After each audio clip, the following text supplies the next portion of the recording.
உண்மை வெளிவர சற்று அமைதியாக இருங்கள். ஒரு குதிரைக்காரனின் குதிரை வழிப்போக்கன் ஒருவனை எட்டி உதைத்து விட்டது. உடனே அவன் நீதிபதியிடம் வழக்கு தொடுத்தான்.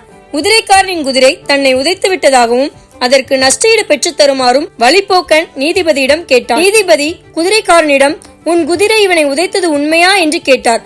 குதிரைக்காரன் அமைதியாகவே நின்றான். அவனுக்கு நீ நஷ்டஈடு கொடுக்க வேண்டும் என்றார். அதற்கும் பதில் பேசவில்லை.